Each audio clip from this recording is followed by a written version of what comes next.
Every woman in that churchyard wept. The widow from the village dabbed her eyes with a gray handkerchief. The rector's wife pressed her lips together and looked at the sky. Even the young housemaids, girls who had never once spoken to Sir Edmund Ashworth, stood with red-rimmed eyes and trembling chins. But not Evelyn. Evelyn Ashworth stood at the edge of her father's grave in a black dress that was slightly too large, let out at the seams the night before, because grief had not left much time for a proper fitting, and she did not cry. Her hands were folded. Her chin was level. Her eyes were dry and very still. People noticed. Of course they noticed. She was the dead man's only daughter. She was supposed to be inconsolable. She was supposed to need steadying, supposed to lean on someone's arm, supposed to press a handkerchief to her mouth and let the sound escape whether she wished it to or not. She did none of those things. And the whispers had already begun. Poor composure, strange girl, always was a little cold, when James Calloway, the Duke of Marath, cleared his throat. He was standing 3 feet from the grave. He had come to the funeral, people said, out of respect, out of old family loyalty, out of decency. What he said next had nothing to do with decency.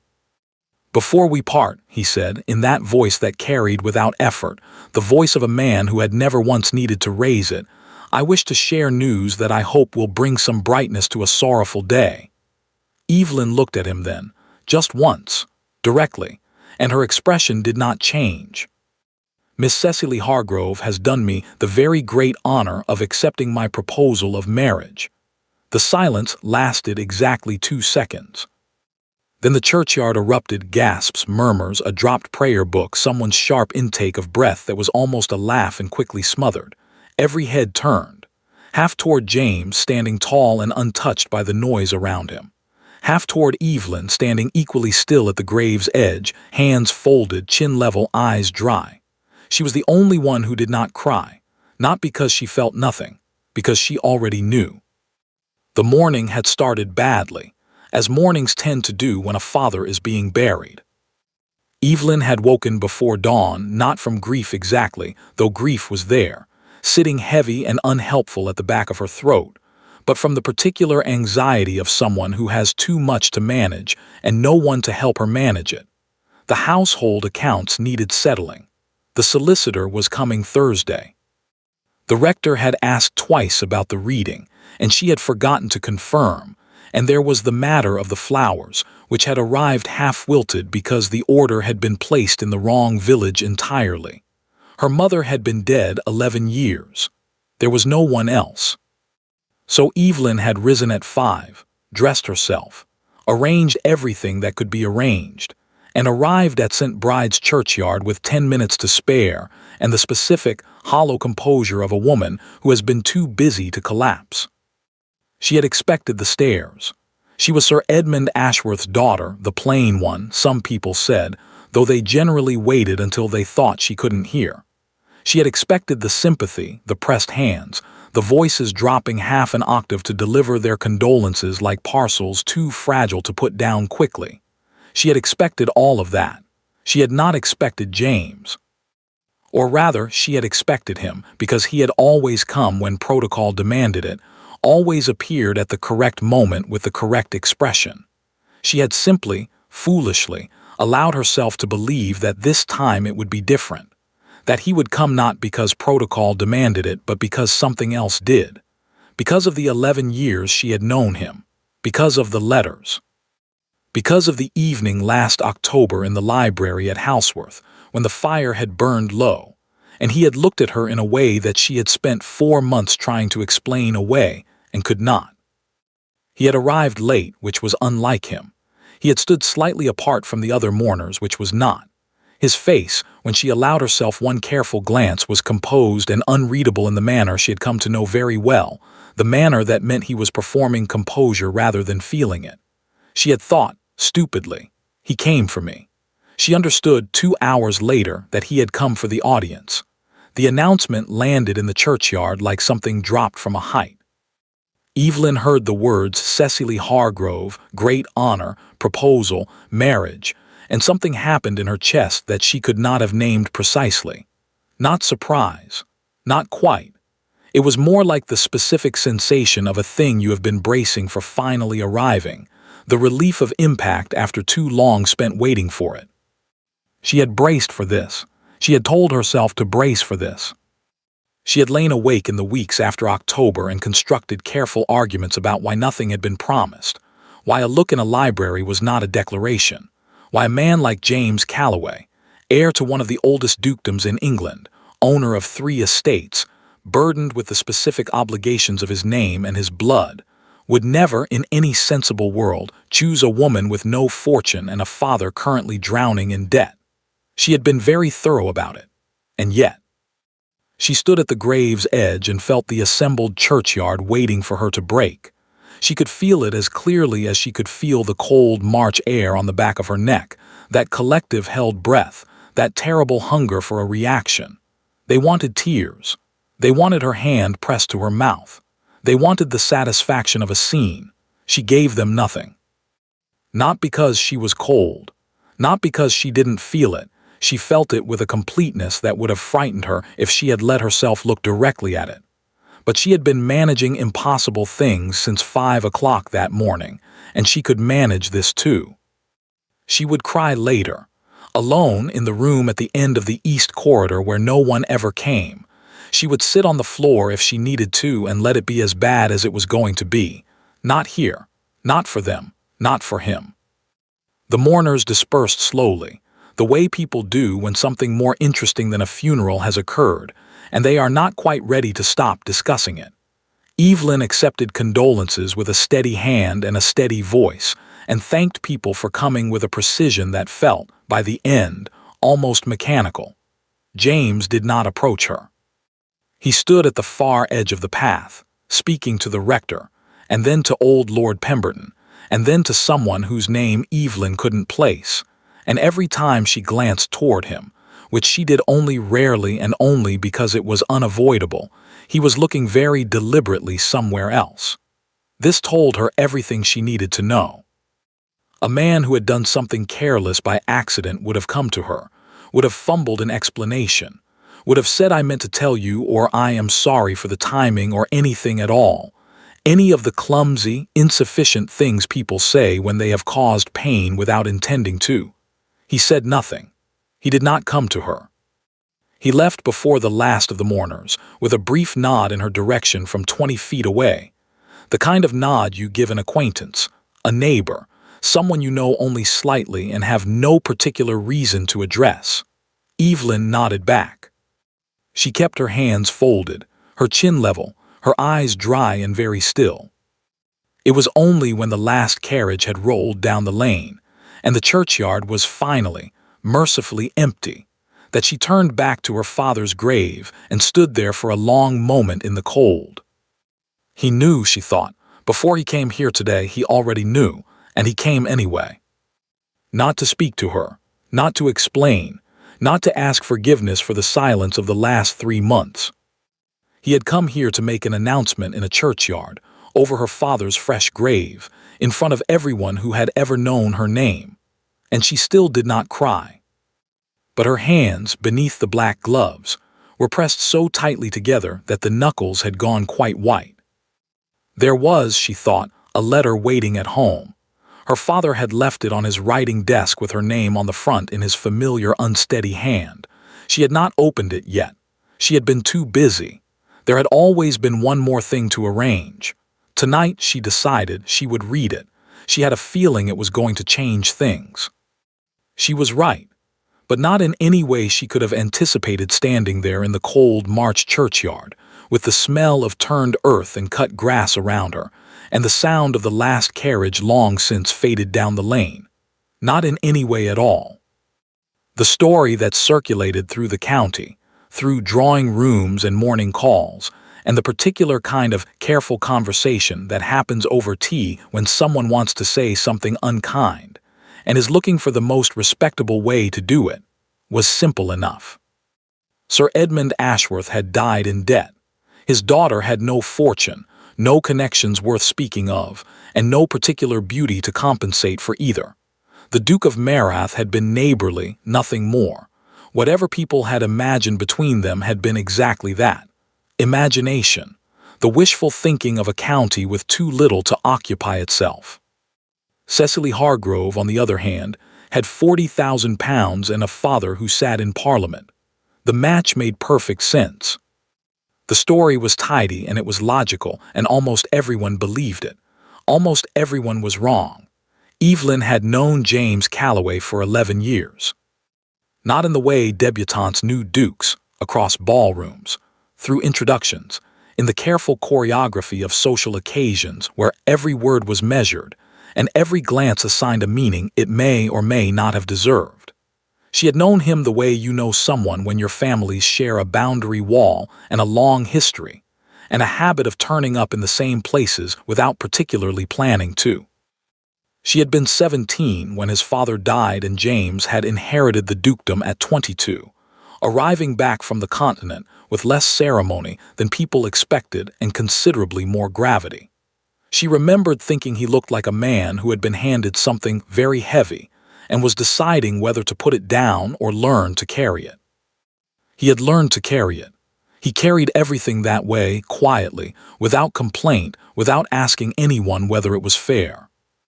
She had respected that about him before she had felt anything else about him. The friendship, if that was the right word, and Evelyn had spent considerable time questioning whether it was, had grown slowly and without announcement. He had a habit of appearing in the Ashworth Library when he came to visit her father, and her father had a habit of being called away to attend to something urgent, and for some years Evelyn had suspected this was not coincidental. James would remain. They would talk. Not the careful, managed conversation of acquaintances finding common ground, but the kind that moved quickly and covered distance, books, ideas, the particular absurdities of the society they both moved through, the things that frustrated them, the things that didn't. He listened to her, in a way that she had not before him understood was unusual. Most men of his position listened to women the way they listened to weather reports, politely, briefly, with the general intention of going about their plans regardless. James listened as though what she said might actually change his mind. Sometimes it did. He told her so when it happened, which was more disarming than anything else he could have done. She had not meant to feel what she eventually felt. It had arrived the way inconvenient things often do, gradually, and then all at once, and by the time she recognized it clearly it had already made itself entirely at home. She had never said it. Of course she hadn't. A woman in her position with her prospects did not say such things to a duke. The risk was not simply embarrassment, it was ruin. A misplaced declaration, a misread situation, and she would become a story told in drawing rooms, a cautionary example of a girl who had mistaken courtesy for something warmer and made a fool of herself in the process. So she had said nothing, and he had said nothing, and for years they had existed in the careful space between those two silences. And then came October. The evening at Houseworth had not been planned as anything significant. A small gathering, 8 or 10 people, supper, the kind of relaxed autumn evening that happens at the end of the season when everyone is slightly tired of being on their best behavior. Evelyn had been seated next to James at supper, which was not unusual. They had talked throughout the meal, which was not unusual either. What happened afterward was not unusual in itself. The party had moved to the library. The fire had burned low.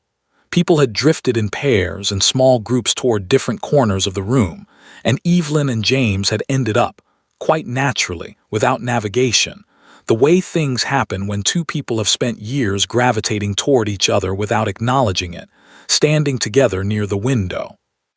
He had been telling her something about the East Field at Marath, a drainage problem, tedious in description and somehow not tedious at all in the telling, because he was frustrated about it, and frustration made him talk faster and drop the careful ducal manner he wore in company. She had been listening and watching the way the firelight moved, and there had been a pause, the comfortable kind, the kind that doesn't require filling, and he had looked at her. Not the ordinary social glance of a man checking whether his companion was still engaged. Something else. Something longer and more deliberate, and complicated in a way she could not precisely catalog, and when she met it he did not look away. Neither did she. It had lasted perhaps 4 seconds. It had lasted, she thought later, considerably longer than that in whatever part of the mind stores things it cannot explain. He had said, very quietly, "Evelyn." Just her name, nothing attached to it. No question, no declaration, simply her name in his voice with something underneath it that she had been turning over ever since, trying to determine whether it was what it sounded like or whether she had, like everyone in that county, simply wanted something to be true and invented the evidence. A week later her father had taken ill. 3 weeks after that her father was dead. And James Calloway had stood over the grave and announced his engagement to Cecily Hargrove. What everyone believed was that Evelyn had been foolish, that she had read too much into a neighborly friendship, that the Duke had always been perfectly clear and perfectly correct, and that any suffering on her part was the result of her own imagination. What Evelyn believed, as she walked home from the funeral in the thin March cold, was considerably more specific. She believed James had known exactly what that evening in the library had been. She believed he had made his choice anyway. And she believed, though she could not yet explain why, that he had made it for reasons that had nothing to do with Cecily Hargrove's £40,000. She believed this because of the way he had not looked at her in the churchyard, not the ordinary avoidance of a man who has caused accidental pain and is embarrassed by it. Something more careful than that. Something that looked, to someone who had watched him closely for 11 years, like a man keeping a very deliberate distance, as though proximity were dangerous, as though he did not trust himself to be near her. She had been turning that over since the churchyard. She was still turning it when she arrived home, when she took off her black gloves, when she sat down at the writing desk in the small study off the hall, when she picked up her father's letter. The envelope was heavier than she expected. Her name was written on the front in her father's hand, the hand of a man who had been ill for weeks before he died, slightly unsteady, slightly too large, pressing harder than necessary as though he wanted to be sure it would last. She held it for a moment. Outside, the wind had picked up. The house was very quiet. She broke the seal. She read it once quickly, the way you read something when you are bracing for impact, taking in the shape of it before the meaning. Then she put it down. Then she picked it up and read it again, slowly this time, her eyes moving over each line with the particular attention of someone who suspects they have misunderstood and very much hopes they have not. She had not misunderstood. Her father's handwriting blurred slightly at the edges, not from tears, not yet, but from the effort of keeping her breathing even, and she set the letter on the desk and pressed both palms flat against the surface and looked at the wall for a long moment. James had come to her father 6 weeks ago while her father was still well enough to receive visitors. He had come with an offer not of marriage but of money, enough to clear the debts, enough to keep the house, enough, her father had written, to give Evelyn a proper future with or without him. The condition was this, that Sir Edmund release Evelyn from any expectation, that he make it understood to Evelyn, to the county, to anyone who might be watching, that there was nothing between her and the Duke of Marath and never had been, that she be free to pursue another match, unencumbered by a connection that could only, James had apparently said, hold her back. Her father had refused the money. He had kept the letter. She read the last lines again. I did not tell you because I did not know what it meant, and I did not want to give you something to hope for that might not be hope at all. I still don't know what it means, Evelyn, but I thought you should have the truth. You always did manage the truth better than I did. The choice of what to do with it is yours. She folded the letter. She sat with it in her hands for a very long time. Outside the window, the March wind moved through the bare trees, and the house settled around her in the particular silence of a place that has just lost its last familiar inhabitant. And Evelyn Ashworth sat at her father's desk and thought. Not about what she felt. She would allow herself to feel it later when there was time and privacy and a floor she could sit on if she needed to.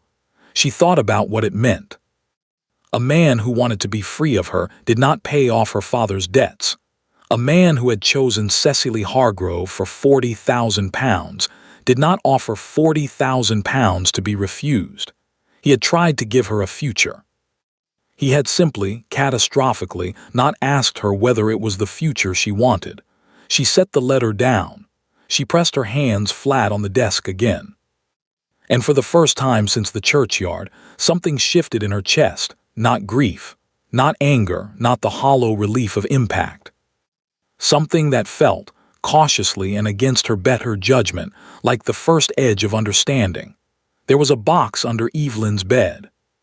It was not a remarkable box, plain wood, no carving, the kind of thing that might hold old correspondence or household receipts or any of the dozen categories of paper that accumulate in a life and have no better place to go. Her mother had used it for recipes. Evelyn had repurposed it at 18 for something she had never told anyone about. Letters, not sent letters, not received ones. Letters she had written to James Calloway over the course of 11 years and never once put in an envelope. She was not proud of this. She was also not particularly ashamed of it. It had begun as a practical exercise, a way of saying things she could not say aloud, and had continued because it helped, and because it harmed no one, and because the box was under the bed and not, crucially, in anyone else's possession. She had written them when something happened that she wished she could tell him, when she was frustrated or delighted or had read something she knew he would argue with. When the gap between what she felt and what she was permitted to say had become briefly unmanageable. She had never counted them. She did not want to know how many there were. She found the box at 9:30 that evening, having spent the intervening hours doing what she always did when she did not know what else to do, being useful. She had sorted her father's papers into 3 categories. She had written to the solicitor. She had eaten a meal she did not taste. She had spoken to Mrs. Beale about the household for the following week, and to the groom about the horses, and to no one about anything that actually mattered because there was no one to speak to.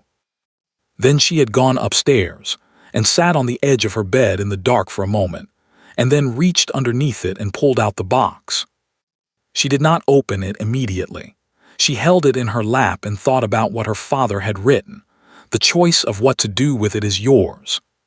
She had been thinking about it all evening, thinking about James standing in that churchyard with his announcement and his careful distance and his expression that gave away nothing, thinking about the money he had offered and the condition he had attached to it, and the specific, baffling logic of a man who believed that removing himself from her life was a form of generosity.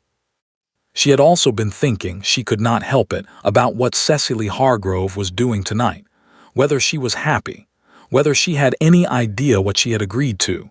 She opened the box. The letters were in no particular order. She had never organized them, had simply placed each one on top of the last, which meant the most recent ones were uppermost. She lifted the first few and set them aside. Then she stopped.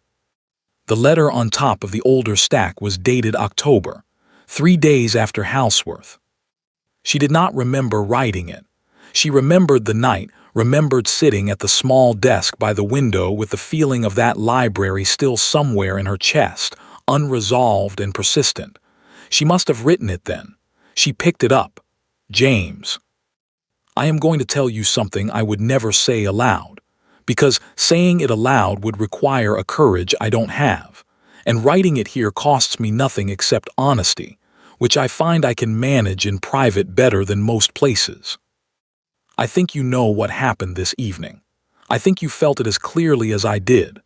I think you have felt it for some time, possibly longer than I have, and I think that is why you said my name the way you said it, not as a question, not as a greeting, but as though you were testing whether it was still safe to say. I don't know what you're afraid of. I know you're afraid of something. I have watched you carry difficult things quietly for 11 years, and I recognize the particular way you hold yourself when you have decided to bear something alone. I want to tell you that you don't have to. I want to tell you that whatever it is, the title, the expectations, my father's situation, Whatever calculation you are making in that very thorough way you make calculations. I would rather know the truth of it than spend another year pretending that what exists between us is simple neighborliness. But I won't send this. You know I won't. So I will fold it and put it away and see you next time and talk about drainage or parliament or whatever the occasion requires, and we will both be very sensible, and perhaps that is the right thing. I hope you know, even without this letter, that I am not afraid of the truth. I hope you know that you could tell me. She read it twice.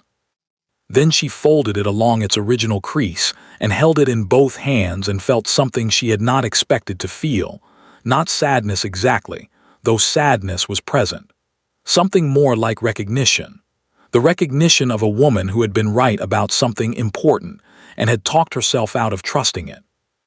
She had known. She had written it down, 3 days after Houseworth, in the privacy of her own room. I think you felt it as clearly as I did, and then she had folded it away and told herself to be sensible. And then her father had died, and James had stood at the grave and announced his engagement, and she had stood very still with her hands pressed together and thought she had been wrong about everything. But the letter from her father said otherwise. And the letter in her hands, her own words, written before any of it, said otherwise too. She put October's letter aside and went further back into the box, not searching for anything specific, simply moving through time the way you move through a house you grew up in, recognizing things, placing them, understanding them differently than you did when they were new. There was a letter from 4 years ago about a conversation they'd had over a disagreement about one of Walter Scott's novels. She had been right, and he had eventually admitted it, which had taken him 3 weeks and had given her more satisfaction than she felt entirely dignified about. There was one from 2 winters ago when the snow had cut off the road between Marath and Ashworth for 6 days, and she had written to him every evening in her head and committed one of those evenings to paper, just to have somewhere to put it. There was one from the year his mother had been ill, when she had watched him from across a supper table looking very tired and very alone in the specific way of people surrounded by company, and she had written, she had forgotten this entirely, I think the thing I most want, for you, is for someone to take the weight of it sometimes. I don't think anyone does. I would if you let me. But you won't ask and I won't offer, and so we will continue as we are, which is better than nothing and not as good as it should be. She sat with that one for a long time, better than nothing and not as good as it should be. She had been writing the truth in this box for 11 years, had been perfectly capable of clarity and directness, and honest assessment when the only audience was herself, had known exactly what she felt and what she observed and what was actually happening between them, and had folded it away every time because the risk was too large and the world was not organized in her favor, and being sensible was, in the end, what was required of her. James, apparently, had been doing something similar, making private calculations, deciding things on her behalf, trying to help her in ways that required him to absent himself from the equation entirely.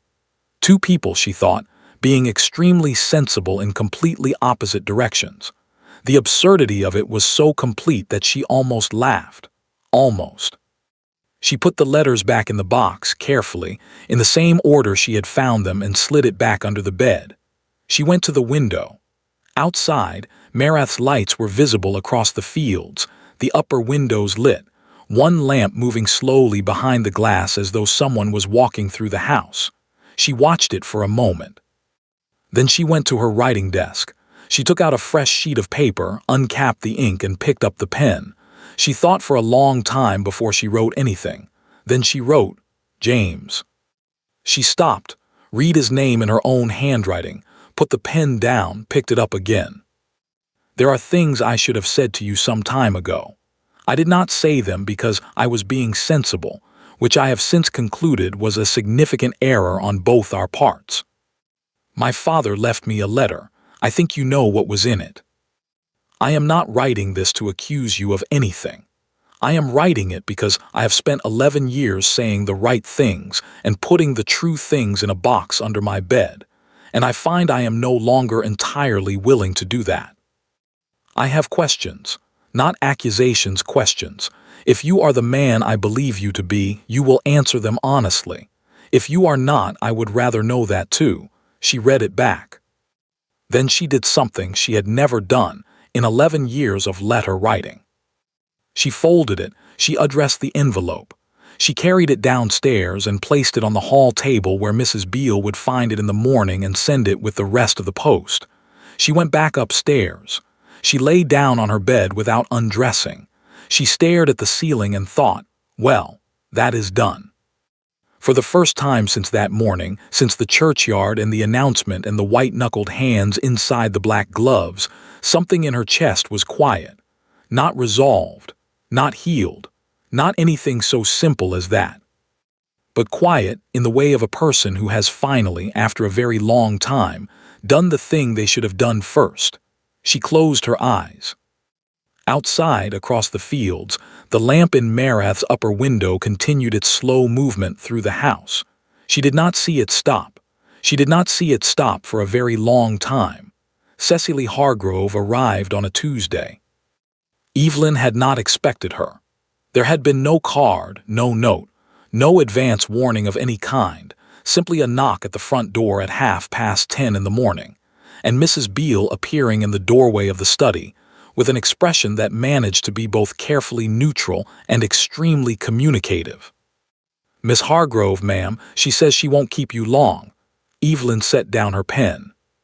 She had been working through her father's accounts, a task that was proving to be considerably worse than she had anticipated, which was saying something, because she had anticipated it being quite bad.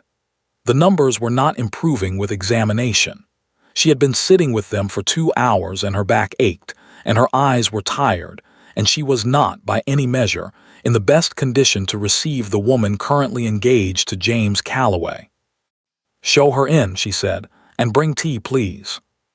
Cecily Hargrove was prettier than Evelyn had expected, which she acknowledged was an uncharitable way to begin an assessment of another person. She was perhaps 22, with fair hair dressed very neatly and a traveling coat that was expensive without being ostentatious, the clothes of someone who had been taught that good taste meant restraint. She was also, Evelyn noticed immediately, extremely nervous. She came into the study with her hands clasped in front of her, and her eyes moving quickly around the room. Not nosily, not with the acquisitive assessment of someone cataloging another woman's possessions, but with the specific alertness of someone who was not entirely sure they had made the right decision in coming, and was looking for confirmation either way. "Miss Ashworth," her voice was steady, "points to her for that," Evelyn thought. "Thank you for seeing me. I know the timing is," she stopped. "I'm sorry. I had a speech prepared and I appear to have lost it." "Please sit down," Evelyn said. Cecily sat. Evelyn sat across from her. They regarded each other for a moment with the particular mutual wariness of two people who have been placed in an impossible situation by the actions of a third party who is not present to answer for it. Mrs. Beale brought tea. Neither of them touched it. "I want to say," Cecily began, "that I am very sorry about your father, truly. The timing of the announcement was," she pressed her lips together briefly, "it was not my choice." "I didn't imagine it was," Evelyn said. Something in Cecily's expression shifted, a small release, as though she had been holding her breath and had now, cautiously, let some of it go. "No, I suppose you didn't." She looked at her hands. "I want to be honest with you, Miss Ashworth, because I think the alternative is worse. I am not good at pretending things are other than they are. My mother says it is my most significant social failing." "I find it rather refreshing," Evelyn said.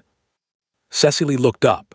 A brief, unguarded smile, the first natural expression she had shown since entering the room. It made her considerably more likable. "The thing is," Cecily said, "I know what people are saying, about you and the Duke, about what this must look like from where you're standing." She paused. "I want you to know that I am not your enemy in this. I'm not sure I'm anyone's enemy, actually. I'm not very good at that either." Evelyn studied her. There was something earnest in Cecily's manner that was difficult to dismiss. a quality of directness that sat oddly with the careful presentation, as though the expensive coat and the neat hair belonged to one person and the words belonged to quite another. "Why did you come?" Evelyn asked, not unkindly, simply directly. Cecily was quiet for a moment. "Because I think you deserve to hear something from someone who is actually in the room," she said, "rather than through county gossip, which I understand to be a somewhat unreliable channel." What Cecily said next, Evelyn would turn over many times in the days that followed. She said it plainly, without drama, in the manner of someone delivering information they believe the other person has a right to. She kept her hands folded in her lap and her eyes steady, and she did not, Evelyn noticed, apologize for any of it, which suggested she understood that it was not, at its root, her fault. Her family was in difficulty, not the polite, manageable difficulty of a reduced income or an overspent season, real difficulty, the kind that arrived quietly and then all at once, the way her father's debts had apparently done. Her father's investments had failed 18 months ago. The estate was mortgaged. The creditors were patient but only just. She had 2 younger sisters. The match with James had been arranged between their fathers. Not Cecily's preference, she said, looking at the window rather than at Evelyn when she said it, not precisely forced, but not chosen either. The kind of arrangement that presents itself as inevitable and relies on everyone agreeing not to examine it too closely. "I don't dislike him," she said carefully. "He has been perfectly correct. Perfectly," she searched for the word. "Considerate. He is very good at being considerate." "Yes," Evelyn said, "he is." They both understood what was not being said. A man could be considerate and correct and perfectly proper and still be entirely, thoroughly elsewhere. A man could do everything right and look at his fiancée the way you look at a responsibility, with care, with good intentions, with the specific warmth of someone who has decided to do their duty properly and means to keep that decision. It was not nothing, but it was not everything. "I know about you," Cecily said quietly, "not from gossip, from I notice things, the way he speaks when your name comes up, or doesn't speak, rather." She looked back at Evelyn directly. "There is a difference between a man who has forgotten someone and a man who is being very careful not to remember them too loudly." The accuracy of this observation, delivered in Cecily Hargrove's composed and slightly sorrowful voice, hit Evelyn somewhere she had not expected. She picked up her tea, set it down without drinking it. "What is it you want from me?" she asked, specifically. Cecily was quiet for long enough that Evelyn thought she might not answer. "Then I came because I wanted to see you. I wanted to understand." A pause. "And I suppose I wanted to know whether you were going to fight for it, because if you are, you should know that Another pause longer. "I would not stand in the way of something real.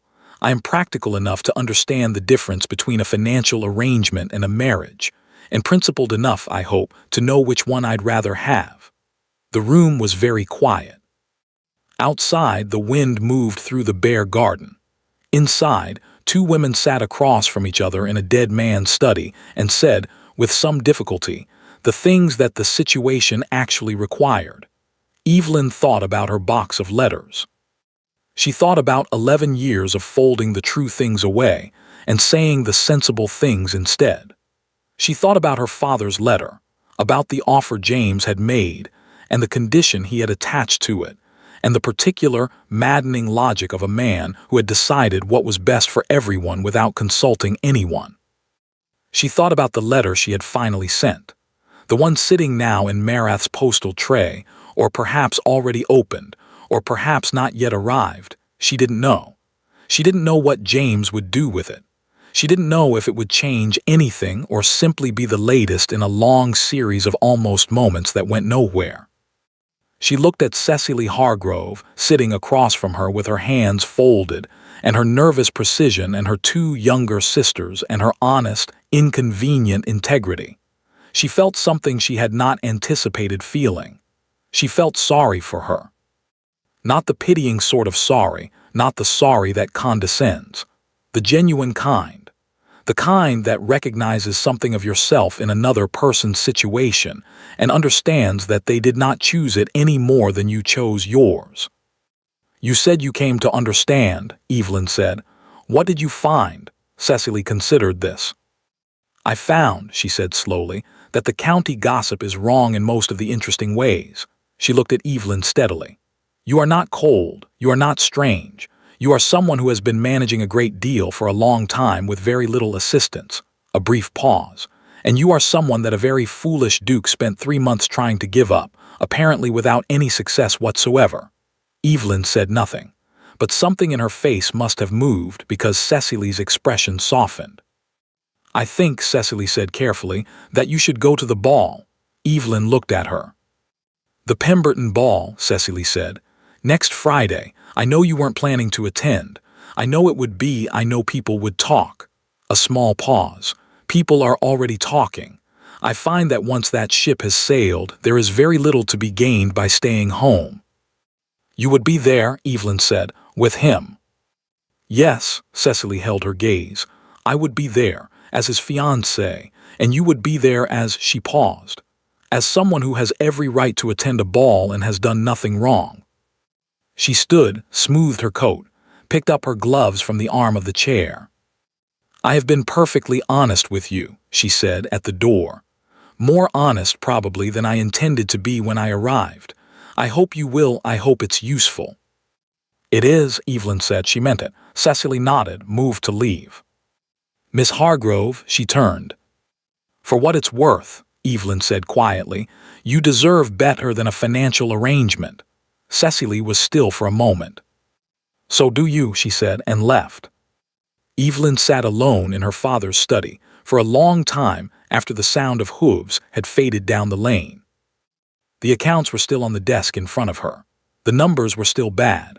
The solicitor was still coming Thursday, and the house was still mortgaged to a degree she had not yet fully calculated, and her father was still dead, and there was still an enormous amount of entirely practical, urgent, unglamorous work to be done before she could afford to think about anything else. She looked at the accounts. She looked at the door through which Cecily Hargrove had just walked. She thought about the ball.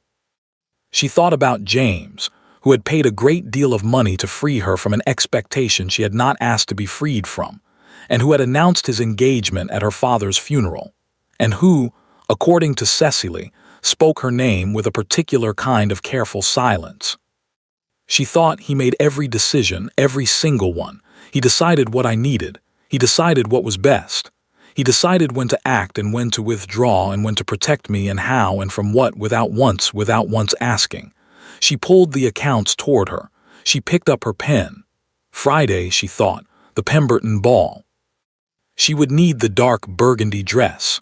The one that was not quite mourning and not quite ordinary and occupied, like Evelyn herself at this particular moment, a category that was difficult to place and not entirely comfortable to ignore.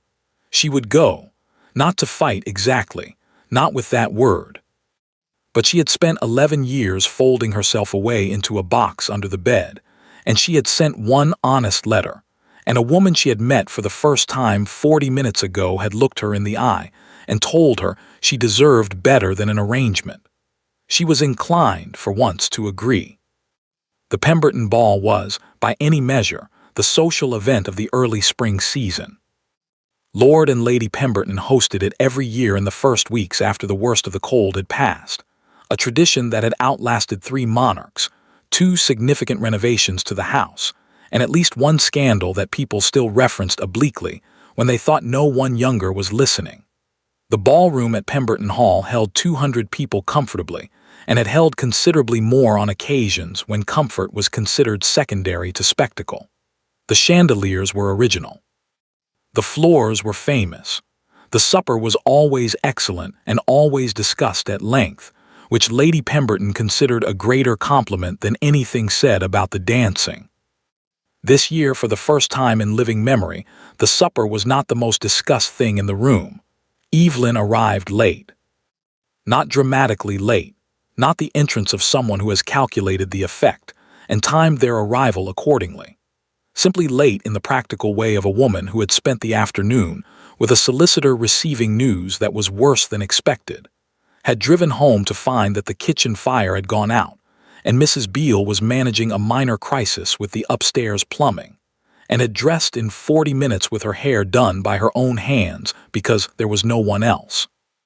The result was, she thought, acceptable. The burgundy dress fit correctly. Her hair was simple and neat, and she had stopped apologizing for simple and neat sometime around the age of 25. She wore her mother's earrings, which were the best thing she owned and which she saved for occasions that warranted them. She had decided, getting into the carriage, that this warranted them. She gave her name at the door, walked through the entrance hall, paused at the top of the 3 steps that led down into the ballroom.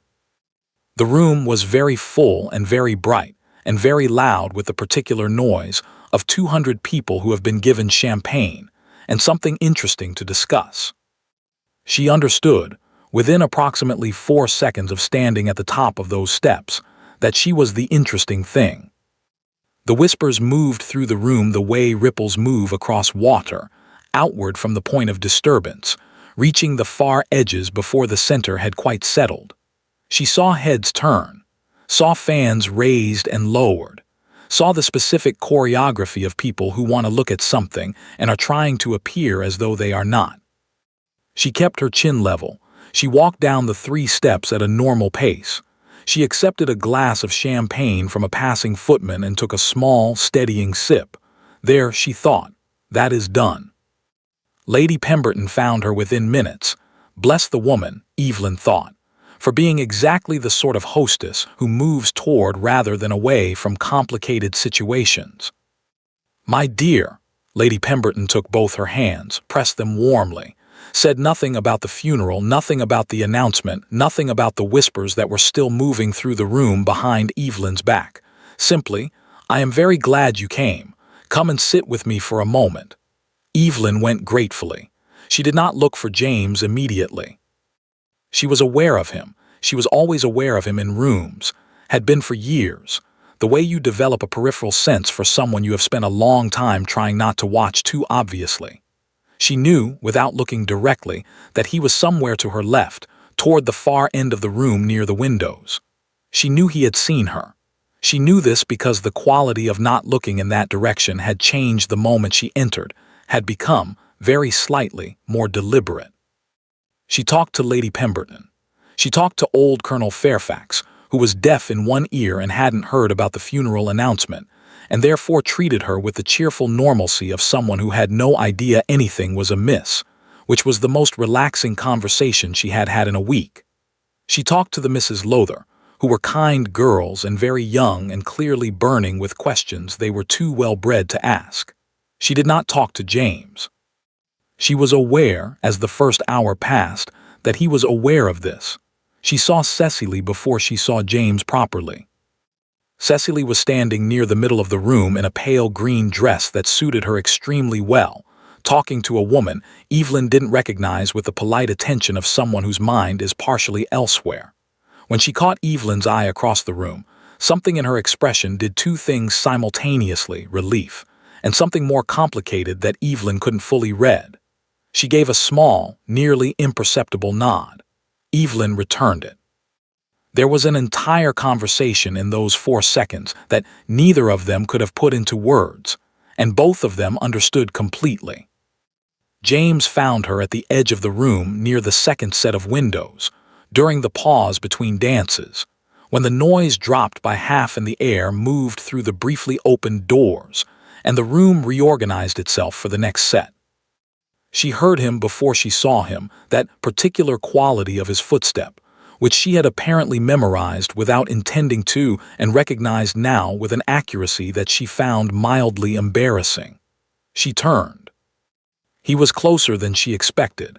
He had crossed the room quickly, she thought, not the measured approach of a man paying a social call, but the movement of someone who had made a decision and was acting on it before the decision could be reconsidered.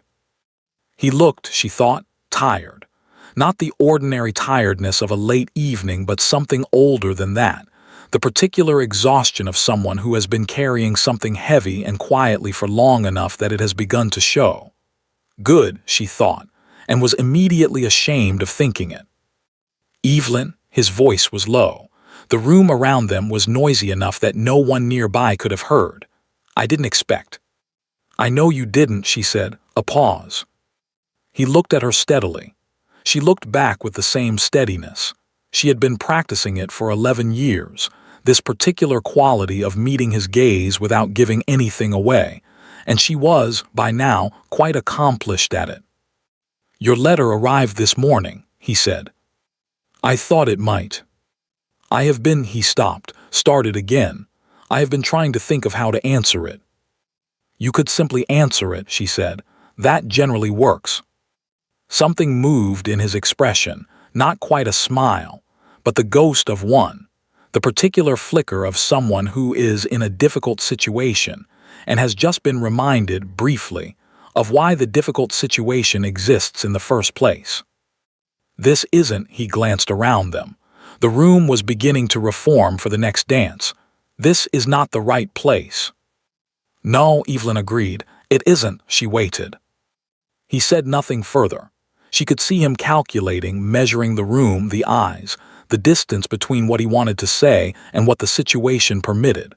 The same calculation she had watched him make 100 times. The same careful management of circumstance that had brought them, with extraordinary efficiency, to exactly where they currently stood. Something, she decided, was going to have to change. Your Grace, she said, quietly, correctly, with a precision that was its own kind of message. Thank you for attending my father's funeral. She turned away. She heard rather than saw the effect of this. Not a scene, she had not intended a scene and had not made one. Simply a woman concluding a conversation and moving away. But James Calloway was not a man accustomed to being turned away from, and the room, despite its noise and its movement and its 100 other preoccupations, had a way of noticing when something real happened within it. She walked to the other side of the room. She kept her chin level. She accepted another glass of champagne. She talked to someone about something she would not later remember. She did not allow herself to feel the full weight of what had just happened until she was outside, briefly, on the small terrace off the east corridor, where the cold air was sharp, and the noise of the ballroom was muffled, and she could breathe without anyone watching her do it. She stood there for perhaps 3 minutes. She was thinking about James's face when she had turned away. The precise expression on it, not anger, not wounded pride, something more unguarded than that. Something that looked, if she was reading it correctly, like a man watching something he valued moving away from him and understanding, for the first time, that it might not come back. She hoped she was reading it correctly. She hoped. Miss Ashworth, she turned sharply. It was not James. It was Cecily, slipping through the terrace door with her pale green skirts and her careful expression, her breath making small clouds in the cold air. She pulled the door closed behind her and stood for a moment, and something about the set of her face made the hairs on Evelyn's arms rise beneath her sleeves. I need to tell you something, Cecily said.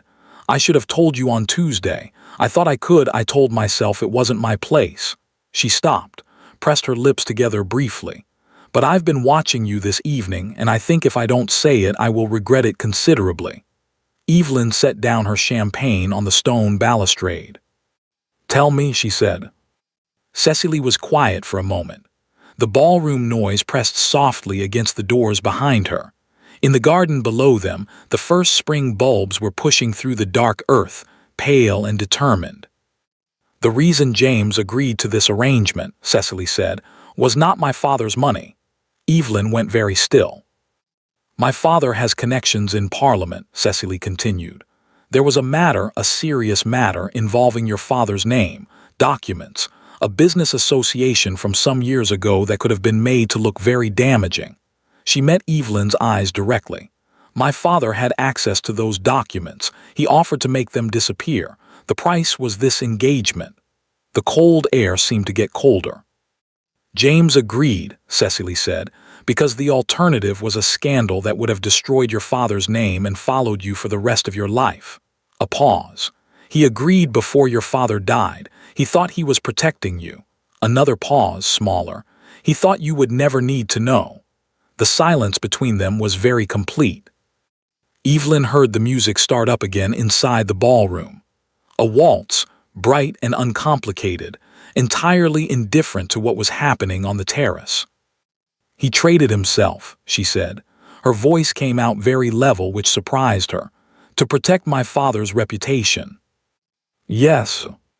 "Without telling me." "Yes." Evelyn turned and looked at the garden. The dark shapes of the hedges, the pale bulbs in the cold earth, the sky above the trees that was the dense blue-black of a clear spring night. She thought about James's face in the churchyard, that careful distance, not the avoidance of a man who had chosen carelessly and was embarrassed, the avoidance of a man maintaining a position he had decided was necessary and was finding, possibly, harder to maintain than he had anticipated. She thought about her letter. "I have questions." Not accusations, questions. She thought about his voice 20 minutes ago in the ballroom. "I have been trying to think of how to answer it." She turned back to Cecily. "Are you all right?" she asked. Because Cecily was standing in the cold in a thin dress telling the truth about her own engagement, which required a specific quality of courage that deserved acknowledgement. Cecily blinked. Apparently this was not the response she had expected. She stopped. "I'm cold," she said, "and I'm tired of pretending things are other than they are. Apart from that, I think I'm all right." "Go inside," Evelyn said gently. "Warm up." Cecily moved toward the door, stopped. "Miss Ashworth." She turned back, one hand on the door. "What he did was wrong. How he did it was wrong. He should have told you. He should have asked." Her voice was quiet and very steady. "But I think he did it because he didn't know what else to do, and the thing he couldn't bear was the thought of your life being diminished." She paused. "That doesn't excuse it, but it's not nothing either." She went inside. Evelyn stood alone on the terrace in the cold. The waltz continued behind the glass. The garden was dark and still. The spring bulbs pushed upward in the dark earth, pale and determined and entirely indifferent to the difficulty of what they were doing. She stayed there for a long time. She was not, she realized, angry in the way she had expected to be angry. She was angry, she was quite thoroughly angry, with a clarity and a completeness that she thought would probably need to be expressed at some point and soon. He had made every decision. He had decided what she needed and what she didn't and what she could bear and what she couldn't, and he had been wrong about most of it, and he had not asked. But underneath the anger, further down, past the exhaustion and the grief and the cold and the long, difficult week, there was something else. Something that had been there in October, in the library, in the low firelight. Something she had folded away in a box under her bed for 11 years. She picked up her champagne. She went inside. The letter arrived at Marath on a Wednesday morning. James had read it 4 times. He had read it the first time standing at his writing desk still in his writing clothes, having taken it from the Morning Post with the particular alertness of a man who has been waiting for something without admitting to himself that he was waiting. He had read it the second time sitting down. The third time he had walked to the window and read it with the paper held slightly lower than necessary, as though the light were better there, which it was not. The fourth time he had simply stood in the middle of the room and read it and then stood there after he had finished, holding it. "I have spent 11 years saying the right things and putting the true things in a box under my bed, and I find I am no longer entirely willing to do that." He had put the letter in the inside pocket of his coat. He had gone to the Pemberton ball. He had seen her at the top of those 3 steps in a dark burgundy dress with her mother's earrings and her chin level, and her eyes moving quietly through the room with the specific composure of a woman who has decided something and is not going to be moved from it. And something in his chest had done something he declined to examine too closely. And then she had looked at him across the crowded ballroom and said, in a voice of perfect correctness, "Thank you for attending my father's funeral," and walked away. He had stood there for a moment after she left. Then he had gone home, dismissed his valet, sat in the chair by the fire, and had what might charitably be described as a serious conversation with himself. The serious conversation had lasted most of the night, and had covered considerable ground. It had covered the evening at Houseworth, which he had been turning over since October with the persistent, unwilling attention of a man who knows he is thinking about something he has decided not to think about and cannot seem to stop. It had covered the letter he had received, and the particular phrasing of it, without once asking, was not in the letter. Evelyn had not written those words, but somehow they were in it anyway, present in the spaces between the sentences, and he had felt them.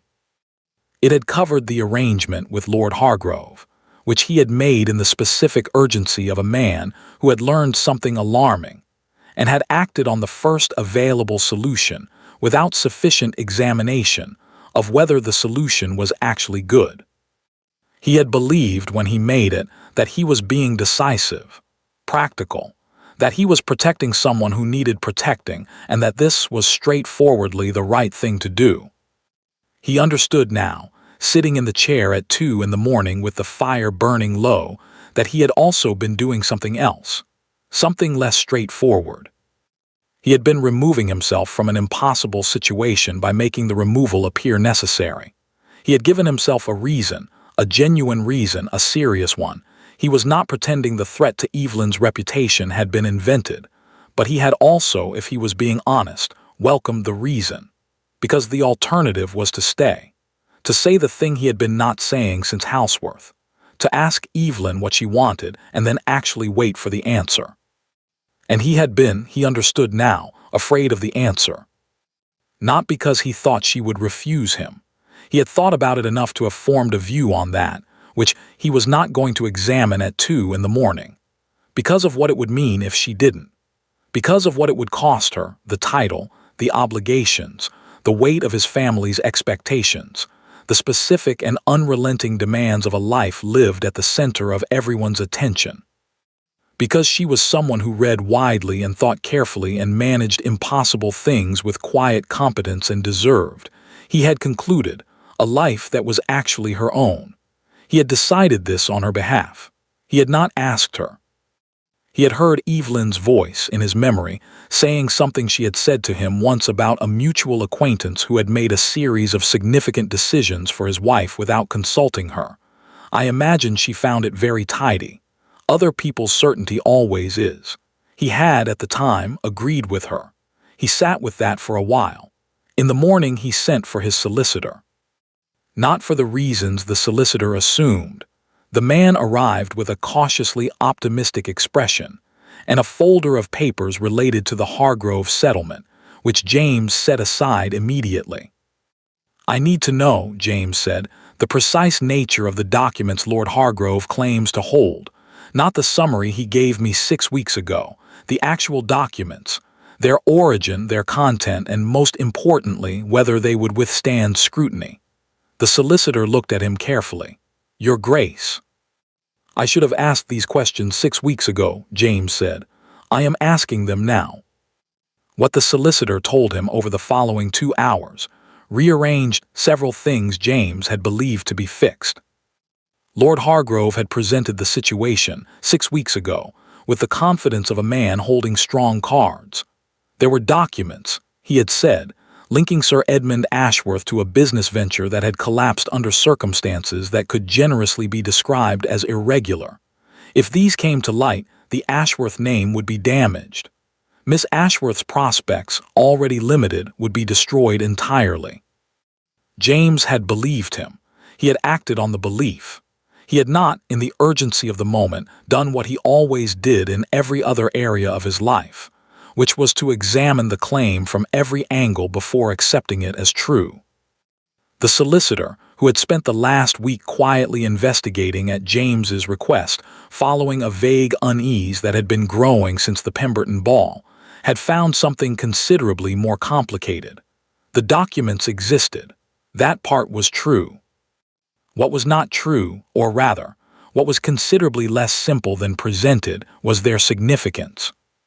Sir Edmund had been associated with the venture. He had invested in it and the venture had failed. But the irregularities, the part that could be made to look damaging, were not Sir Edmund's doing. They were another party's. And the documents, examined properly rather than in the selective summary Lord Hargrove had provided, made this reasonably clear. They could have been used against the Ashworth name. With the right presentation, the right emphasis, the right audience, they could have been made to look precisely as damaging as Lord Hargrove had suggested. But they would not have survived serious scrutiny. A competent solicitor or a determined woman, James thought, with a specific and unwilling admiration, could have dismantled the case entirely. Lord Hargrove had gambled on James not looking too closely. He had been right. James sat for a long time after the solicitor left. He sat and he thought about Evelyn standing at her father's grave in a dress let out at the seams because there had been no time for a proper fitting. He thought about her walking away from him at the Pemberton ball with the precise, quiet correctness of someone who has run out of patience and has decided not to make a scene about it. He thought about the letter. I would rather know the truth of it than spend another year pretending, and understood, with a completeness he found genuinely uncomfortable, how badly he had managed this. He had acted to protect her from a threat that was considerably less solid than he had been led to believe. He had not verified the threat. He had not told Evelyn. He had made, on her behalf and without her knowledge, a decision that had cost them both something significant, and he had done it while believing himself to be acting correctly, to be doing the right thing. The worst part, he thought, was not the mistake itself. Mistakes were made. Information was incomplete. People acted on what they knew and were wrong. The worst part was that he had not asked her. He had constructed an entire architecture of protection around her, careful, thorough, expensive, and had never once said, "Evelyn, there is something happening. What do you want to do?" He knew what she would have said. He knew, because he knew her, that she would have been furious and clear-eyed and would have identified the weakness in Lord Hargrove's position approximately 40 minutes after being told about it. He knew she would have managed it. She managed everything. He had not asked because some part of him had believed, had needed to believe, that the situation required him to act alone, that protecting her required his absence, that the kindest thing he could do was to remove himself cleanly and give her the freedom of not being attached to him. He had told himself this was about her. He understood now that it had also been about him, about the specific terror of staying, of saying the unsaid thing and waiting for the answer, and not being able to control what came next. It was, he thought, the least flattering possible conclusion about his own behavior. He put his hands on the desk. He looked at the letter in front of him, Evelyn's letter, which he had been carrying in his coat pocket since Wednesday and had taken out and placed on the desk sometime in the last hour without fully noticing. He'd done it.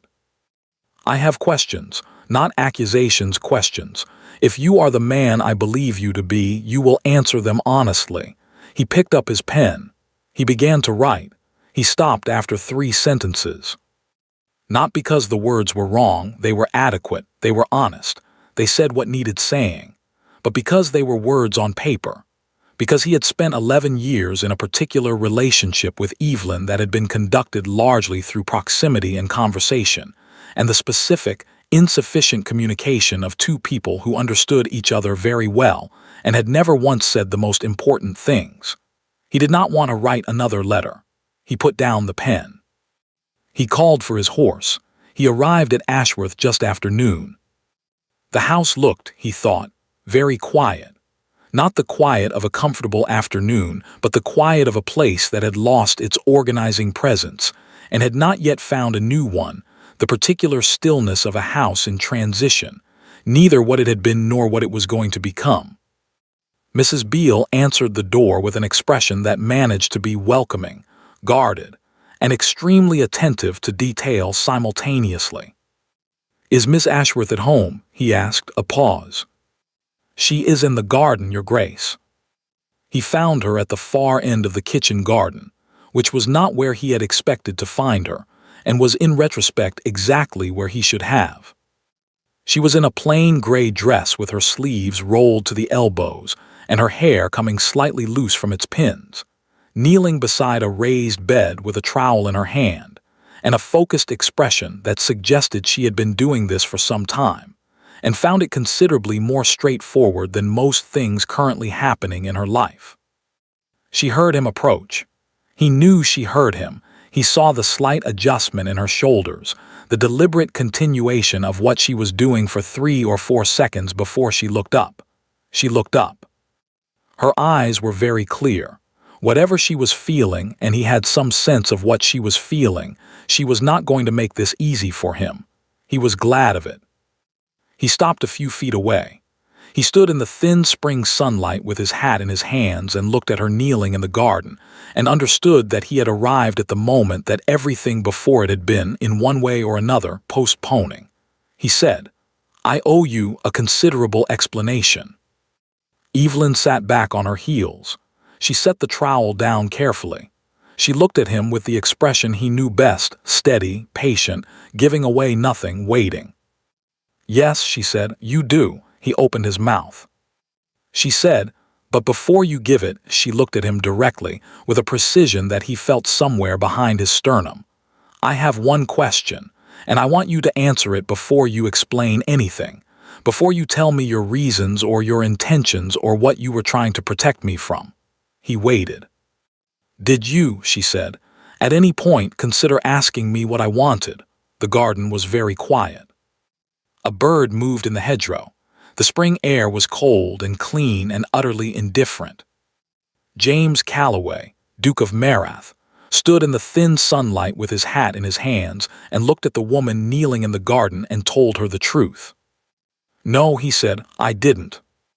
The silence that followed was the most honest thing that had passed between them in 11 years. The silence lasted long enough to be uncomfortable. James did not try to fill it. This, Evelyn thought, was either a sign of genuine contrition or very good instincts. Possibly both. With James it was frequently both. She looked at him standing there in the kitchen garden with his hat in his hands and the spring light falling across his face and the particular expression of a man who has said something true and is waiting to find out what it costs him. She had imagined this moment, not deliberately, not with any intention, but the way you imagine things you have been trying not to think about, in the unguarded minutes before sleep or the distracted intervals between tasks. She had imagined being angrier. She was angry. She wanted to be clear about that, at least to herself. The anger was present and it was legitimate, and it was not going anywhere simply because he was standing in her garden looking like a man who understood, finally, the full dimensions of what he had done. 11 years, 3 months of silence, a funeral, an announcement made in a churchyard over her father's fresh grave in front of everyone who had ever known her name. She was angry. She was also, underneath the anger, something else. Something that had been there since Cecily's voice on the terrace. He did it because he didn't know what else to do, and the thing he couldn't bear was the thought of your life being diminished. Something that had been there, if she was honest, since October. Since a library and a low fire and 4 seconds of looking at each other without pretending to be looking somewhere else. She picked up her trowel, set it down again, stood up because she was not going to have this conversation on her knees. "Tell me," she said, "all of it from the beginning," he told her. He told it plainly, without embellishment, without the careful management she might have expected, simply the sequence of events in the order they had happened. Beginning with the evening he had received the information about her father's documents, and ending with the solicitor's findings that morning. He did not soften the parts that reflected badly on him. He did not reach, she noticed, for the ready explanations, the urgency, the good intentions, the impossibility of the situation. He simply described what he had done and what he had failed to do and left the interpretation to her. She listened without interrupting. It took some time. The spring air moved through the garden around them. Somewhere in the house, she could hear the distant domestic sounds of Mrs. Beale's afternoon, a door, a kettle, the specific rhythm of someone else's ordinary day continuing its ordinary business, entirely unaware of what was happening in the kitchen garden. When he finished, she was quiet for a moment. "The documents," she said. "You believe the solicitor is right, that they would not have survived scrutiny?" "Yes." "You could have told me. 6 weeks ago, when you first learned about them, you could have come to me and told me." Yes, I would have managed it. I know. You knew then too. A pause. Yes, she looked at him. Then why? He was quiet for long enough that she thought he might not answer, might retreat into the managed silence she knew so well, the careful non-response of a man who has decided that some things are better left unexamined. She was already preparing herself for the frustration of it when he spoke. Because I was afraid, he said. The simplicity of it stopped her. Not of Lord Hargrove, he continued. His voice was level, but she could hear the effort underneath it, the specific effort of a man saying something he would prefer, very much, not to say. Not of the documents, of what came after, if I had come to you, if we had managed it together and it was resolved and there was nothing standing between the situation and he stopped. I told myself I was protecting you. I believe I was also protecting myself from having to find out whether what I thought was between us was real or whether I had constructed it out of 11 years of wanting it to be. The kitchen garden was very quiet. Evelyn looked at him for a long moment. That, she said, is the most honest thing you have ever said to me. Something moved in his face. It is also, she continued, the most infuriating, because you have just described doing the wrong thing for a reason I find entirely understandable, which makes it considerably harder to be as angry as I would like to be. I'm sorry, he said, and then because apparently he had committed to honesty and was going to see it through, I'm sorry for the churchyard. There is no explanation for that. There is a reason and it is insufficient and I am sorry. She had not expected the churchyard. She had expected him to explain the arrangement, the documents, the engagement. She had not expected him to name the thing that had actually cost her the most. Something tightened in her chest and then, slowly, loosened. Why, she said, the churchyard, why then, why there, why like that? He looked at the ground briefly, then back at her. Because I thought if I did it publicly, in a situation where you couldn't respond, where the occasion required composure, I thought it would be cleaner, that if I made it final and public and unavoidable, I would stop. He stopped. Stop what? Stop reconsidering, he said quietly. I had been reconsidering every day for 3 weeks. She thought about standing at the grave's edge with her hands pressed together inside her black gloves. She thought about watching him leave the churchyard with a nod from 20 feet, the nod you give an acquaintance, someone you know only slightly. She thought about what it had cost her to stand there and show nothing. I was very angry, she said. In the churchyard, I want you to know that. I was angrier than I have ever been in my life and I could not show it and that made it worse. I know, his voice was very quiet. I watched you stand there and I knew what I was doing to you. I told myself it was necessary. I told myself it was the right thing. A pause. I knew it wasn't. They stood in the kitchen garden in the thin spring sunlight. Not close enough to touch. Far enough apart that the distance was a choice, not an accident. Between them, the turned earth of the raised beds and the first green things pushing up through the dark soil, and 11 years of almost things that had been folded carefully away and were now, whether either of them had planned it, sitting in the open air. Evelyn thought about what Cecily had said. What he did was wrong. How he did it was wrong. But I think he did it because he didn't know what else to do. She thought about her father's letter. The choice of what to do with it is yours. She thought about the box under her bed and 11 years of true things folded into it, and the one letter she had finally sent, and the particular relief of it, the quietness it had produced, even in the worst week of her life. She thought about what she wanted. Not what was sensible, not what the county would think, not what was practical or careful or likely to preserve her from further risk. What she actually wanted, if the world were organized in a way that permitted wanting things. She knew the answer. She had known it for 11 years. She had written it down in various forms in a box under her bed, and it had not changed. But knowing what she wanted and deciding what to do with it were not the same thing. And she was not. She had decided sometime between the terrace at Pemberton and the kitchen garden this morning, going to let this moment be another almost moment. Was not going to fold it away and be sensible and find out in another 11 years what it had cost her.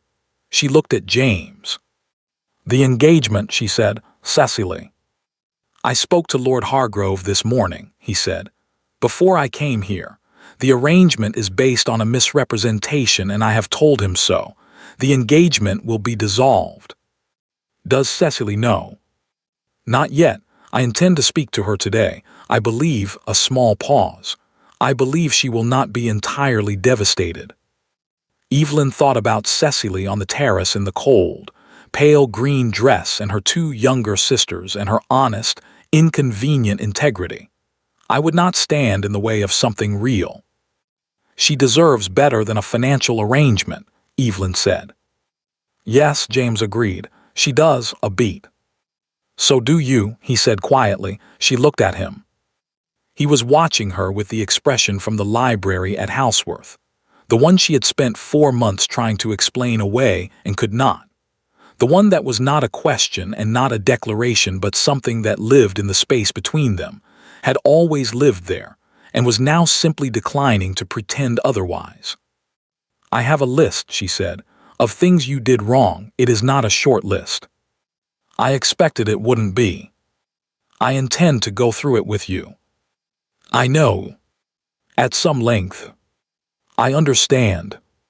And you are going to listen to all of it," she said, "without explaining or justifying or doing that thing you do where you agree with a point in a way that technically concedes it, but makes me feel I've been somehow managed." Something that was almost a smile. "That is a very accurate description of something I do." "I know exactly what you do," she said. "I have been watching you do it for 11 years. The almost smile became something more complete, something she had seen rarely enough that it still did what it had always done, moved through her chest like something settling into place. "Evelyn," he said. "Don't," she said, not unkindly. "Not yet, you owe me the list first." He looked at her. She looked back. The spring air moved through the kitchen garden, and the first green things pushed upward in the dark soil, and somewhere in the house, Mrs. Beale's kettle came to a boil and was attended to. "Then," he said, "may I at least come inside?" She considered him for a moment. Then she bent down, picked up her trowel and turned toward the house. "You may," she said over her shoulder. "Wipe your boots." He followed her. The list took the better part of 2 hours. She had not, in fact, written it down, but she found, once she began, that she did not need to. It was all there in the order it had happened, clear and complete and waiting to be said. The 3 months of silence, the churchyard, the decision made on her behalf without her knowledge. The money offered to her father. "You tried to purchase my freedom without asking whether I wanted to be purchased," which produced the longest silence of the afternoon, and also, when he finally responded to it, the most honest thing she had heard from him outside the kitchen garden. He listened. He did not explain or justify or do the thing she had described, which she suspected cost him considerably more effort than he showed. When she finished, he said what needed saying, not at length, not with embellishment. Simply and directly, in the manner of a man who has done something wrong and is not going to pretend it was right. Then she was quiet. Then he said, "May I say one thing?" "One," she said. "I have been in love with you," he said, "since approximately the 2nd year of our acquaintance. Everything I did badly, but it was not, none of it was indifference." The fire was burning in the small sitting room where Mrs. Beale had installed them with tea they had actually drunk this time. The afternoon light was moving toward evening. Outside the window, the kitchen garden was just visible, the turned earth darkening as the light went. Evelyn looked at the fire for a moment. "I know," she said, a pause.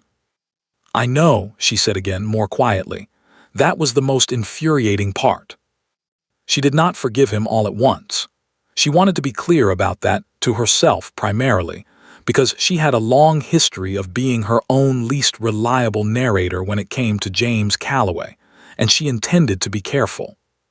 She did not forgive him all at once because some things required time and some wounds required proper attention before they healed correctly. And she had spent 11 years being very sensible, and she was going to continue being sensible even now, when sensible looked like sitting by a fire in the late afternoon and talking honestly to a man who had finally, after a very long time, said the true things instead of the correct ones. But when he left, when he stood at the door in the early evening light with his hat in his hands and asked, very carefully, whether he might call again, she said yes. Not because she had forgiven everything, not because the list was completed and the account settled and the 11 years neatly resolved. Because he had come, he had told the truth. He had listened to the full list without once doing the thing she had described. And because when she had said at the end of 2 hours, "You should have asked me," he had looked at her and said simply, "I know, I'm asking now." She had not answered that yet. She was going to make him wait a little for the answer. This was, she felt, entirely reasonable. She stood at the door and watched his horse disappear down the lane, and then she went back inside and stood in the small sitting room with the dying fire and the teacups and the particular atmosphere of a room where something significant has just happened. She thought about the box under her bed. She went upstairs. She took the box out. She sat on the edge of the bed with it in her lap, not opening it, simply holding it. 11 years. Every true thing she had not said, folded and placed and preserved with the specific care of someone who was not ready to throw them away but could not bear to let them out. She thought, I don't need to write it down this time. She put the box back.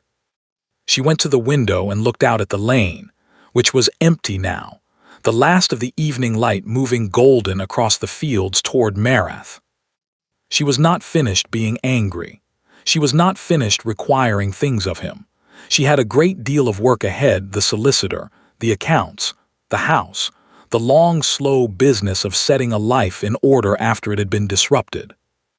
But somewhere underneath all of it, past the anger and the grief and the exhaustion and the enormous amount of remaining practical difficulty, something was quiet, something that had been waiting for a very long time.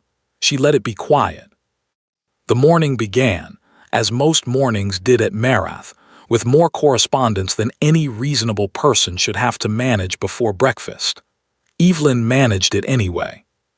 She was at the writing desk in the east sitting room, her sitting room now, arranged to her preferences, which meant books on every available surface, and a window kept slightly open regardless of the temperature, and a second chair pulled close to the fire for no reason except that she liked having it there. The Morning Post was sorted into 3 piles: estate business, personal correspondence, and the category she had privately labeled things James will want to discuss at length and is already forming opinions about. This third pile was not small. She was halfway through the estate business when she heard him in the corridor, that particular quality of footstep, which she had memorized without intending to and would apparently continue to recognize with unfailing accuracy for the remainder of her life. She heard him stop outside the door. A brief pause. Then a knock, which he had developed the habit of doing despite the fact that it was, technically, his sitting room too, because she had mentioned once in the early months that she liked the courtesy of it. He had not forgotten. "Come in," she said. He came in with 2 cups of coffee, which meant he had intercepted the tray in the corridor and carried it himself, which meant he had been up for a while, and was in the particular mood that expressed itself through small domestic gestures. She had learned to read his moods the way she read weather, not by any single sign, but by the accumulation of small details into a reliable picture. She took the coffee. He took the chair by the fire, the second chair, the one she had put there for no reason, and picked up the newspaper and then set it down again without reading it, which meant he wanted to talk. "The Hargrove letter," she said, without looking up from the correspondence. "Second pile," a pause. "You've already read it." "It arrived yesterday. You were in the North Field." He retrieved it from the second pile. She watched him read it from the corner of her eye, the slight shift in his expression, the small nod that meant the contents were satisfactory. "She seems well," he said. "She is well. She writes that Mr. Ashford is extremely attentive and that her mother is pretending to have had reservations about him all along, which Cecily finds amusing. A brief sound that was almost a laugh. She would. Evelyn set down her pen, picked up her coffee. I told you she would be all right. You did. In some detail. Also accurate. He looked at her over the letter with the expression she had come to know best of all, the one that was not quite a smile but lived in the same neighborhood, warm and unhurried and entirely unguarded in the way that still, occasionally, caught her off balance. You generally are. I know, she said. You should factor that into your decision-making more consistently. I am working on it. She returned to the correspondence. They had been married 11 months. The wedding had been in April, in the same church at St. Bride's where her father was buried. This had been her choice, and James had understood immediately why without her needing to explain it, had simply said of course and made no further comment, which was exactly the right response, and which she had noted in the running internal account she kept of things he was getting better at. The account had grown considerably over the past year. He still had a tendency to make decisions without consulting her on matters he considered straightforwardly practical, which they had discussed 3 times and would probably discuss again. He still carried things quietly when he should put them down and ask for help. He still occasionally retreated into the managed silence when something was difficult, though she had developed a reliable method for extracting him from it, which she declined to tell him about on the grounds that a method stops working once the subject is aware of it. He listened. He was, she had discovered, extraordinarily good at listening when he had decided to do it properly. Not the performative attention of a man waiting for his turn to speak, but the actual thing, the kind that changed his mind sometimes and always, at minimum, made her feel that she had been genuinely heard. He had gone through the list with her. All of it. More than once in the early months because some things needed more than one conversation, and she was not interested in resolving things incorrectly simply because revisiting them was uncomfortable. He had not once, in any of those conversations, done the thing she had described in the kitchen garden. She had told him about the box. Not immediately. In the autumn, sitting by the fire one evening when the conversation had reached the particular depth it sometimes reached, she had told him about it, the letters, the 11 years, the true things folded away. He had been quiet for a long moment. Then he had said, "How many?" "I didn't count them." Another pause. "Would you?" He stopped. "You don't have to, but I would very much like to read them, if you would let me." She had thought about it for a week. Then she had given him the box. She had left him alone with it and gone to the garden, and stayed there for an hour because she could not watch him read them and maintain anything resembling composure. When she came back, he was sitting in the chair with the box closed on the table beside him, and an expression she had never seen on his face before, something open and a little undone. The expression of a man who has just been shown something of great value and is understanding fully what it cost the person who kept it. He had not said anything for a long time. Then, "Evelyn." "Don't," she had said. "You don't need to." "I know I don't need to." His voice was very quiet. "I want to," she had let him. She had, she discovered, been waiting longer than she knew for someone to want to. The east sitting room in late spring was a very pleasant room. The window was open its customary 1.5 inches, and the air coming through it carried the smell of the kitchen garden below, turned earth and the first herbs and something green and clean that belonged entirely to this particular morning in this particular year. The fire had burned down to comfortable coals. The second pile of correspondence was not going to manage itself. Evelyn finished her coffee. "The Pemberton invitation," she said. "It's in the 3rd pile. Lady Pemberton has added a personal note at the bottom asking whether the East Wing renovation is complete and whether we will be prepared to host the winter party this year." James lowered the newspaper he had finally opened. "What do you think?" "I think the East Wing will be complete by October if the builders stop finding reasons to revisit decisions we've already made." She picked up her pen. "I think Lady Pemberton is a force of nature who will organize the winter party herself if we don't offer, and that having her organize it in our house without our involvement would be significantly more alarming than simply agreeing." "Agreed." He paused. "Also, the winter party is where you wore the burgundy dress last year." She looked up. He was not looking at the newspaper. "You remember what I was wearing," she said. "I remember everything about that evening, including the part where I walked away from you. Especially that part," the almost smile. "It was the moment I understood that I had managed to make a serious error with someone who was not going to wait indefinitely for me to correct it." "I wasn't going to wait indefinitely," she agreed. "I had waited quite long enough. 11 years. Give or take." He was quiet for a moment. Then, "I'm sorry for all of it. I know I've said it. I'll keep saying it as long as it needs saying." "It doesn't need saying every day anymore," she said. "For the record." "No."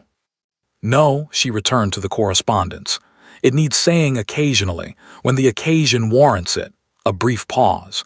"This was a warranted occasion, you may note it." She heard him make the sound that was not quite a laugh, and was better. An hour later the correspondence was done, and the third pile had been sorted into yes, no, and requires further discussion, and the spring air was coming through the window, and the coals had gone gray and comfortable in the grate. James had fallen asleep in the second chair, which happened sometimes on slow mornings. He was an early riser and paid for it by the time the correspondence was finished. He was asleep with the newspaper across his knee, and his head tipped back, and his expression, in sleep, entirely unmanaged, none of the careful composure, none of the weight of the title and the obligations and the specific demands of his name. Simply a man asleep in a chair by a fire. Evelyn looked at him for a moment. She thought about the churchyard, about standing at the grave's edge with her hands pressed together inside her black gloves, her knuckles white, every person in the county watching for her to break, about the particular quality of that silence and everything it had contained. She thought about the kitchen garden, about going through the list, 2 hours, all of it, about the fire burning down in the small sitting room and the evening light moving golden across the fields. She thought about the box under the bed, which was still there. She had put it back after. Not because she needed it anymore, not in the same way, but because it was 11 years of her own true thoughts, and she was not, in the end, going to throw them away. She looked at James asleep in the second chair, the chair she had placed there for no reason except that she liked having it there. She thought, well, she thought, there it is. She turned back to the window. The kitchen garden was bright in the morning light below, the herbs coming up green and determined, the raised beds she had tended through the worst week of her life now tended by 3 people instead of 1. The lane beyond the garden was empty. The fields beyond the lane stretched toward the village, toward St. Bride's, toward the small stone where her father's name was carved. She thought about what her father had written. The choice of what to do with it is yours. She had chosen. She had chosen badly for a long time, in the specific way of a person who has been told to be sensible for so long that she has stopped distinguishing between sensible and small.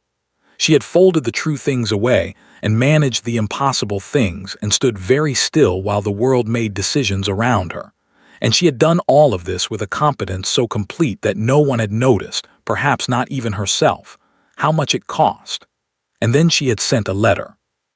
And then she had put on the burgundy dress. And then she had stood in a kitchen garden with dirt on her hands and said, "Did you at any point consider asking me what I wanted?" She had not cried in the churchyard.